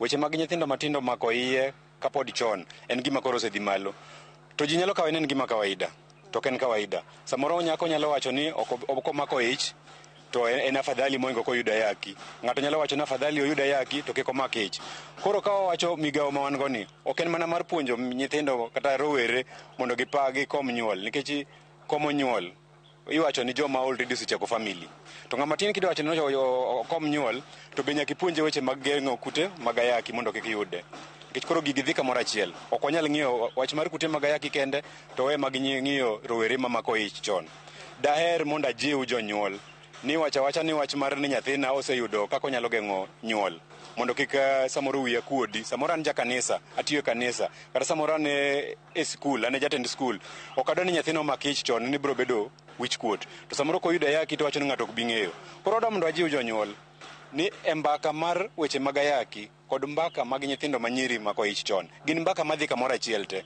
to sani wakete nyaka gi weche mag GBV gidhi kamoro achiel gite en gima nyaka wene nyithindo manyiri go mbaka nyithindo mayowuoyi go mbaka parents gi kanise kaka nawacho gi nyaka sirikal erokamano ahinya mana mapiyo piyo wayudo ni nitiere chike ma owinjo bed ni ka sirikal oketo to nyalo konyo e duoko piny nyarruok mar tuke mana kute mag ayaki nyalo wacho ang'o kotenore gi mano kapok awuoyo e weche chike nikech sirikal ma Kenya osebedo ka temo keto chike matindo tindo mar mondo mi nyinga en Abela Owuor atiyo gi KMET anatiyo migawo mar tiyo gi nyithindo matindo chakre higa konyuole nyaka higni 3 koro kara e wach misewacho korka ayaki kuom rowere chike oseket mang'eny ma bende osiepna moro biro wuoye wach chike go endo to bende pod nitiere lwenje ma pod dhi mbele korka chike go ma sirikal pod neno ko nego puonj nyithindo ma rowere e weche mag sexuality e school ket gibong'e mang'eny lakini mago nyalo wuoye gi sirikal through advocacy mondo gine kaka degitim ang'owa degiket chike go mondo chop kare but kadonje wach machielo wasewacho ni jonyuol nyaka wuo gi nyithindo nyaka gilos kodgi but iye bende pod wuoka e wach mag ayaki to sama pod iye wuok e wach mag ayaki to nyithindo minyuolo gi gin itimo gi nade nikech yudo ka cycle no biro luorore nyathini ibiro mikete yath ibiro tere thieth lakini nyathi monyuolo cha timo nade koro wan kaka migawo mar KMET watemo kelo family te kamoro achiel family moting'o joma nyathi ma nyako ne odago nyaka joma yawuoyi odag godo gi nyaka gi nyithindgi te mondo ging'e ni nitie gigo minyalo tim ne rowere nyaka ne nyithindgi mondo kik landruok mar ayaki bedi omiyo kata e piny kaunti ma Homa Bay nyaka Siaya wasebedo gi projects mopogore opogore maketo nyithindo mondo mi focus kuom nyithindo mondo nyithindo oyud bende puonj kokalo kuom jonyuol osiptende waseketo kuonde moko ma child friendly ma nyithindo nyalo dhi to tugo to giyudo puonjruok mopogore opogore kokalo kuom migawo mar osiptal kata mar thieth koro mago gik manyalo timo mondo mi waket riwruok kamoro achiel kokalo kuom family mochopo nyaka jonyuol nyaka kuom nyithindo mondo kik wawe ng'ata oko e fight mar ayaki mana nyamba chiegni owach ni ne mibiro lero chike kata policies mowinjo be ni keto e neno ni oked kod landruok mar nyarruok kute mar ayaki e kind rowere machiegni chagi nyingi. Kwa majina naitwa Sharon Amendi nafanya kazi KMET. As far as policy goes, one of the biggest things that you need in a country or to deal with HIV and AIDS is information. And so currently what we have in the country is that there's lack of information to especially the adolescents who make up a huge number of people infected with HIV. And the problem with that is that we do not have, we have policies that speak differently. We have the reproductive health policy, and in that policy, it infantilizes adolescents to the extent that it seems to insinuate that anyone towards until the age of 21 is not capable of understanding sexual and reproductive health. And the problem with this is that now you lock out the access to information to adolescents who are still engaging in sexual activities, who are still open to sexual and gender-based violence. And so with that gap, we need stronger policies in this country. We need harmonization of all the policies that actually speak according to the evidence on the ground. Not policies, we have seen attempts that policies are centered around values and religious, and whereas there's no problem with that, the data does not support that.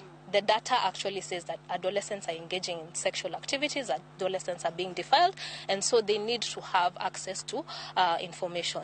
And even the services. When we look at healthcare providers, when we look at teachers, and we look at anyone else who engages with adolescents, they don't know to what extent they can engage with them, because the law is there saying that you'd need consent. And sometimes the consent that they need is from the people violating them. So we need policies that actually acknowledge that there's a rise in HIV and AIDS infections among adolescents, and that sees adolescents as people who can understand. It has to be, it's definitely will be age-appropriate education and comprehensive sexuality education. But as we are right now, we do not have a comprehensive sexuality education that has been developed by the government that can be given to the adolescents. And as it is right now, we currently have the Ministry of Education needing healthcare providers or anyone else seeking to engage adolescents to first seek the consent to go and engage in schools. Again, there's no problem with that, but that creates a barrier to what anyone else who is seeking to offer this information and services to adolescents can do. Thank you. Kawatieko daktari nyalo medo ang'o mana mapiyo piyo. In penjo mada penji osewachi gik mabeyo ndi kaka daktari king'iyo rise in this increase mar HIV AIDS among youths. Ipayo ni seyo winjo ter kanye, blame winjo minga, problem ni kanye, gap ni kanye, tang'o miyo gini medore kind rowere. Chagi nyingi. Yenga cameraman. Thank you. My name is Oscar Koth. I work at KEMET as one of the clinical people. So when we look at the HIV, we need to look at it as the whole continuum, and we also bring in the healthcare providers at the center, because as much as we do community activities, we do education, the healthcare providers still become key in terms of even giving care and treatment to this young girl. So I believe healthcare providers need to be capacity built, updated on the current guidelines on offering of HIV services. The healthcare providers also need to be trained on how to manage different conditions on HIV treatment and ailments. Two, when we talk about the teenage pregnancy, we also need to bring in the family planning into HIV programming, so that those who are already positive are given a family planning method to keep on protecting spread of the infection.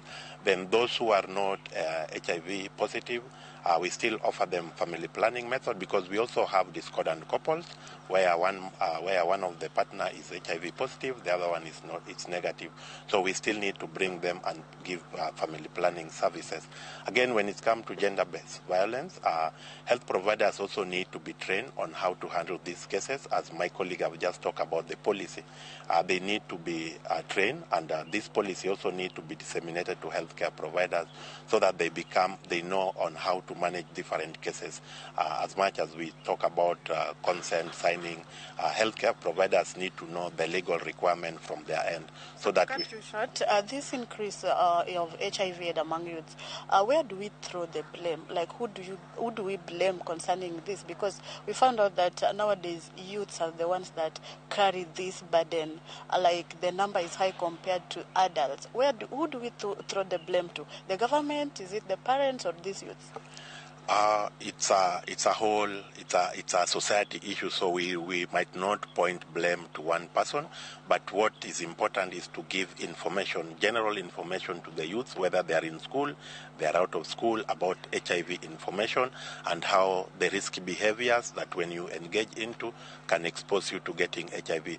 So again, we also need to bring, apart from the girls, we just need to bring in the general youths, how in their safe spaces, keep talking to them, discussing about HIV, and for those that are already positive, then they are referred to healthcare centers for treatment.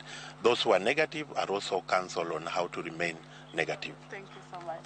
Mana kamano Sharon, iwinjo paro mopogore opogore ma bende oting'o puonj gigo minyalo timo kenge minyalo kawe neno ni oket rowere machiegni ka inywako lwedo kamoting'o piny owacho kamoting'o jonyuol oting'o jopuonj jogweng' nyaka jo kanisa mondo gineni wach mar landruok mar ayaki okedgo e yo makare ka giketo nyithindo machiegni ego kodgi mbaka kotenore kod gino manyalo miyo ayaki landre ahinya e diergi mano gino mabende en wach terruok kata bedo achiel kapok sane mar bede kenyo chopo kata kapod otin to sama nyathi otimo kamano winjo koyang kani ema miyo gichwanyore korio moko mako iye to moko bende yudo kute mag ayaki koro iwinjo kanyo kokwa jonyuol jo kanisa jogweng' kaachiel kod sirikal mondo ng'e kaka ginyalo nywako lwedo neno ni gikedo kod wach ni endi kanyachiel ka bende gigo mbaka gi nyithindo maonge luoro moro amora kotenore kod weche mag terruok kaachiel kod midhiero maginyalo yudo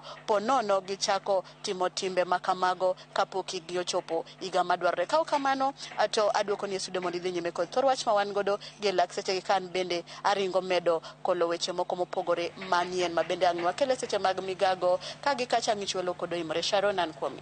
Erokamano ahinya Millicent twak maliwa ahinya ma bende bagonwa e kaunti mano ma Kisumu. Kwaduoge studio koro Joyce dakika 39 tok saa 4 nek benwa ka oyweyo. Wakaoyo madundo gisani nyaka Ramogi Ajuanga med chwalo ote paro moramora wabro bedo kwa somogi tok yoyo mwakao gisani kikidhi mabor.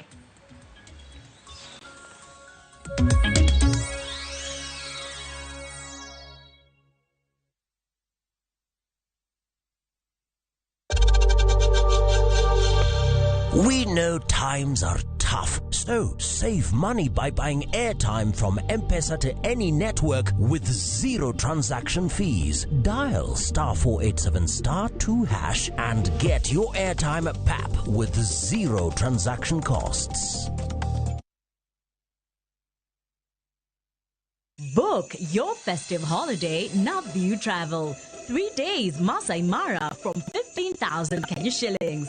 3 days Amboseli, Samburu, Saba from 30,000 Kenya shillings. Coast Self-Drive from 14,000 Kenya shillings. 5 days Coast SGR from 45,000 shillings. 5 days Coast Flying from 72,000 shillings. 5 days Dubai from 800 USD.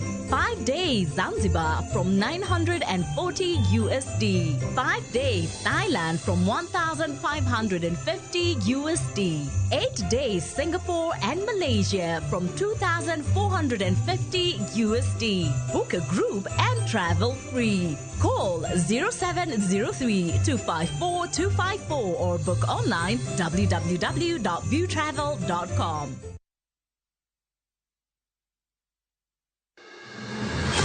Sama otimore. Kama otimore. Wananchi wako na uwezo wa kusema enough is. Joma otime. Kwani baba ni wanani? Hata baba ni wetu. Kaka wanene. Fred Ogweno. Kao kuchuni to kilose. Kine kolose. Totieno bade. Roslyn Obala. Jite nyalo dhi e school to ji adimo agi kalatas no maber monyalo present kamoro. Jay Bonyo. Gima notimore Siaya en gima ok onego timore e piny manigi dhano molony, manigi dhano modhi sikul to nigi jotelo moyier. Kod Victor Otieno Makajuma. Ma en cheno bende biro nyachiel kachiel kod Ramogi FM, kar chunje duo kod Ramogi TV. Kaka wanene. Wuok tich ka wuok tich. Chakre saa 2 okinyi. Kik bai.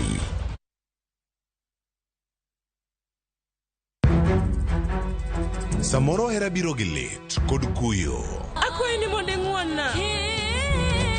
Samoro hera biro kod luoro kata mana mirima. Ketoga singo mag mriambo kende. We ang'isi adier Sarabjit Singin. Hango na gimora mora ka. To pende ni wacho miriambo. To samoro hera fwenyore kuom nyathi matin maonge ketho. Jogi paro ni pifo param ofuo ahinya. To paronwa ni ok rach hero ng'ato kendo. Ok wachak wadhaw kendo. Mokwongo param dwaro ranyisi mar adier. Joot rito kendo joot nyalo kelo lit. Kaka nene chal ni podi iyo wang' koda. Dibed ni in podi paro gima an natimoni. Kata kamano, joot pod gin joot. Sarpanch ji. Dawe an madhi kuongo tugo. Asewacho ni an ema dhi kuongo tugo. Choti Sardani. Wuok tich nyaka ngeso saa 2:15 otieno. Mana e Ramogi TV. Jipange na View sasa iko hapa sasa. Jishindie maelfu ya pesa kila siku kwa kutazama content kupitia View sasa kwa shilingi 50 pekee. Kuna mshindi wa shilingi 1,100 kila siku, 1,500 kila wiki na mshindi wa grand prize ya shilingi milioni 3 cash money. Kushiriki, piga *487*3#. Chagua Jipange na View sasa. Kisha chagua video package, ujipatie points na uongeze uwezekano wako wa kushinda mamilioni. Hakuna kudownload au kusubscribe. Unaenda tu nywe. Jipange ushinde mamilioni na View sasa. Mamilioni. Sheria na masharti kutumika. Imeidhinishwa na BCLB number 2978.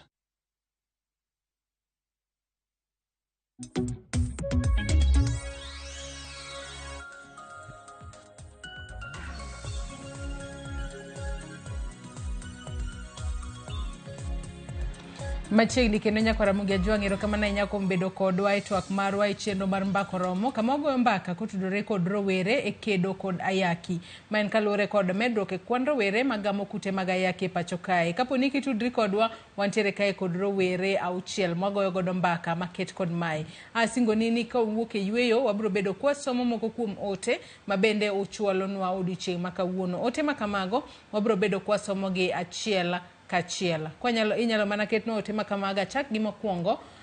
John Sam Yogo wacho ni medruok e kute mag ayaki ng'eny dala kocha nikech nok mag gige geng'o ayaki. Iyudo ka yudo rabo yunga zaidi ushago kocha tek zaidi. Sirikal onego ter gige geng'o ayaki e gwenge bende. Erokamano ahinya. Kopogore gi mano nyako Ramogi Ajwang' bende wantiere gi injinia Lazaro Kanyamboki. Somo indiko ote mabor wate manena. Iwacho ni sirikal onego tim nonro gimomiyo ni HIV nowuok Europe. Wacho ni gisani koro akeni HIV nowuok Europe koso nango. Nikech jomoko bende wacho ni nowuok e ong'eche. Aya, iwacho ni ken chanjo indiko mabor abro bedo bana kasoma na matin tin. Iwacho ni ken chanjo to mondo wang'e ni en pesa adi mondo wanyiew. Otherwise yudhe masani nyaka mi information ni sani piny hatari. Nitiere several nyithindo mane onyuol late 90s kapod mother to child transmission ne pok oyudi. Sani gipong'a kendo dende gichwakre mana kaka jomoko. Iwacho ni nyingi injinia Lazaro. Iwacho ni kondom bende omed kaka ichiwo. Johnson Yogo bende medo kawacho kanyo ni bech yien mar preps beche tek rowere ok nyal nyiewo. Kata kamano akia ka preps kaachiel kod pep inyiewo kose oyo. Bende omedo kawacho ni sirikal onego chak timo nonro mag mako wababas moloyo to Nairobi kae. To wababas kimako donga awinjo ni nitie nyaka wamamas bende. Koro kimako gito magi amaka timako. Adhiambo kata odhiambo Joseph Kombe wacho ni aparo ni medruok mar kute mag ayaki medore nikech ochumi ma Kenya oidho to rowere man gi nyalo matin kaw advantage mar rowere maonge nyalo. Ote mar janeno moro wacho kanyo ni HIV fwenyore bang' ndalo adi. En 3 months kose 1 year. Nikech ka adhi e od thieth to ipenja ni aparo ni apimora karang'o. Kawacho ni 3 months back to inyisa ni aduogi after 1 year. Aparo ni pim Sharon en ga after dweche adek kose dweche 6. An kana dhi pimora na weekend dweche 3. Akia ni sani osemedre. Aya, kata kamano wabro medo timo nonro matut. Ote machielo Felix wuok e kaunti ma Migori wacho ni siro topic mantiere godo ipuonjori mang'eny ahinya. Erokamano ahinya. Bende mbui mar YouTube kata kinyalo somo mano. Janeno moro bende wacho kae ni an gi girlfriend to en gi ayaki. To aere atim nade jothurwa. Giminyalo timo kapo nono ni girlfriend ni no ponono chimore ma tir gi yath e yo makare to ok onyal mi tuo makamano. Mano nyalo duoko piny viral load mare. Kose nang'o Sharon? Ber ahinya Joyce. Kenda neno ni kopogore gi fwambi nyalo bedo jaucho makare. Aparo na somo mbui mago mag YouTube. Kosa somo mano mar Godi wacho ni wuok Urenga rowere e anyuola kata nyuolo gi tuoche mopogore to gipogo tuo ka ging'eyo ni gin gi tuo. Nemo mino kiny makawuono wan gi chenro makama mar mondo mi rowere mabende nenowa. Wan jiwo mar mondo mi udhi e pim. To pim ok en ni kintiere mana gi kute. Wadhi e pim mar mondo mi wang'e chalwa mar mondo mi warit ngimawa. Sharon bende neno ka ote moko kae ng'ato orona kae Boniface Otieno wacho kae ni let guys test for HIV. Owacho kae ni self-testing kits are very cheap. Owacho kae nyaka omedo ko wacho kae ni kik ng'ato wuondi gi raboyunga. Ji odhi opimre, it should be done repeatedly, even to couples in marriage. Paro maliwa ahinya. Ang'eni wantiere gi dakika matin mar mondo mi watiek twak makama. Taparo ni kwatieko twak mana ka joneno magwa mathoth neno, gineno ni gipuonjore nikech chenro ka chenro ma bende wantiere godo. Geno marwa ni at the end of the day kata mana ka giko mar twak makama norumo, joneno magwa oyudo puonj makare. Just dokoro nego beni wakawo paro mogik. Wakawo paro mogik kwatieko twak mar okinyi makawuono. Ango chak kod Sharon Dache kanyo. Inyiswa pachi mogika. Ero sani koro nonro osegol. Rowere kind higni 10 nyaka 24 ema nitiere landruok ahinya e kind gi kata kute mag ayaki nitiere mang'eny e kind rowere makamago. Onego bed ni timo ang'o mar mondo mi oduok landruok mag kute mag ayaki e kind rowere gi sani? Weche osewachnwa kaka rowere osepuonjwa, to owinjo bed ni koro waritore wan wawegi. Wawe bedo gi luoro ni kopo ni adhi e pim to yuda gi tuo ni abo timo nang'o, to kata ni kan gi tuo, will the society still accept me? Koro wan kaka rowere owinjo kik wabed gi luoro, owinjo wamed dhi e pim, to owinjo be wamed ritore sana sana jopuonjre manie mbalariany. Kupiga sherehe nitiere, ubo dhi Friday gi osiepegi, lakini pig sherehe ka ing'eyo ni in gi ngimani makiny. Kik imer ahinya ne joma mer, ne joma timo sherehe ma kawaida, jo tim sherehe but still think of yourself. Yeah. Waritre wan wawegi kata osebedo ni osepuonjwa kamano. Ambrose. Gima nyalo wacho en mana ni jopuonjre kata rawere koro onego bed ni imiyo gi puonjruok mondo ging'e ni ang'o makelo ayaki, to ayaki ni iyude nang'o, tinyal geng'e nang'o, to wanyalo timo ang'o mondo kik wayude. Ka oket puonjruok no e yo makare ma ojende owinjo te. Nyalo manyiso ni puonjruok ma kamano koro kakori paro ni onego ket gi kuonde kaka magi. Puonjruok machalo kamagi onego bed ni gibede sikunde, sirikal onego ket gi nyaka curriculum, to jonyuol bende onego mi puonj kaka onego gipuonj nyithindgi. Ka nyathi pok owuok e ot, to nitie puonj monego imiye manyalo rite, makoro nyalo miyo bedo matek mondo mi oyud tuochegi. Owuotho kong'eyo ni gima kama nitie, to kendo inyalo yude kama. Erokamano ahinya. Jedida, pachi mogik. An kaka wan joma nyiri, anya gombo mondo akoni nyiri ni wach wa baba watem weyo gi matin. Kendo ka in gi chandruok moro matin, kik ine ni baba ema nyami solution, nikech tuo tibiro ting'o forever. Kaeto machielo en bende ni ka iseyudo ni in gi tuo, kik ibed gi paro mani adwa miyo ji be nyaka yudi. Ich wang' no owinjo wagol oko irwa. Ka in gi tuo, many kaka iritori, kaw mana yath mos mos, gimani dhi mana maber. Erokamano ahinya. Ote maliwa ahinya. Antiere ka gi rowere adek, achako di Grace Esther. Ote mari mogik, paro mari mogik kaluwore gi thoro wach mantiere godo. Ne rowere, anyalo kono rowere ni owek bedo gi wich kuot, nikech wich kuot kata ibed go to ok bi konyi. Koro the best thing minyalo timo, dhi e pim, kata kiyudo osiepni moro, kuong upimru komondi, nikech muonyo yath pile pile adier ok en gima yot, nikech ka ne ber ni iseyudo iwacho ni ibro muonyo yath. Muonyo yath tek, nikech muonyo yath no be requires discipline, nyaka ibed discipline enough. Koro mondo igeng' tuo ni, igeng' muonyo yath mapile pile, dhi pimri kapok itimo hera gosiepni. Kasto weche mag wababa kaka nyawadwa nosewacho, hao wababas, jogo gina ok mondo giketh ngimani, gin gi families gi, at long last pod gibiro dok ne families gi, gibiro dok ne nyithindgi, to in odhi ketho ngimani. Koro onge tiende jogo wuondi, gina raha moko ma gin ga short lived, but onge tiende entertain wababas go, tin ma pod idhi yudo tuo, tidhi muonyo yath pile pile nyaka chieng'. Erokamano ahinya. Ote maliwa ahinya. Steve, wachni mogik otieko. Erokamano. An adwa wacho ni en jukumu marwa waduto mondo waked kod tuoni. Ni youth, en jukumu ma youth mondo gilu kaka osepuonjgi. Jonyuol bende nyaka puonj nyithigi kaka ginyalo dak e society. Giwe aweya nyithindgi. Nitie jonyuol moko bedo concerned, koro nyaka wang'i to nyithindwa bende wapuonjogi kaka ginyalo dak maber e wi ngimagi. To nitie jok moko bende jolos seminars gi. Nitie jolos seminars mapuonjo mana mine mausi siro ka mondo gidhi skunde kuma nyithindo nitie. Nyaka gi target youths mondo gipuonj youths gi. Kasto e wachwa baba ni jomoko luongo gi sponsor. Sponsor gi be nyaka kwergi gi ngimbase gi.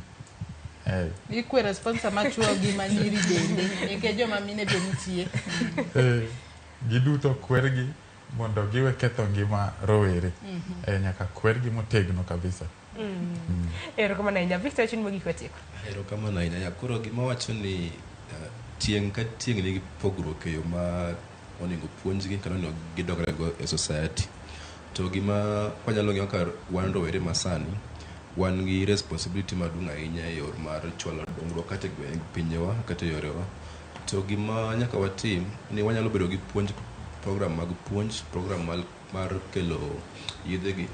To gima duong' moloyo en ni bentie yor support system moro ma inyalo kel nikech gima wafwenyo ni sani domestic funding kende is very tin ahinya. Koro gima biro chwalo dongruok mar gigi duto te en ka sirikal okawo okang' makende mar bedo gi domestic funding strategy manyalo miyo nitie pesa ma nyalo tiyogo e timo program. Nikech samoro nyalo tiyo puonji, oket yedhego machiegni gi ji, oket gi to iyudo ka at the end of it all iyudo ka samoro ogichop machiegni. Koro wachung' e timo gini namba achiel wayudo ni mae gima social, gima ji te omako ji te e yor puonj, e yor kelo wachno machiegni gi ji, to kendo omako ng'ata ng'ata e yor kaka wanacha nyithindwa from that step. Aito gimoro maduong' be ni sani nitie ji mang'eny ni e mbui, to mbui ka be wadwaro yo makende mondo wanyalo create go content marable to manyalo miyo ji obed educative kata gik manyalo loso pachgi, nikech samoro yudo ka gik ma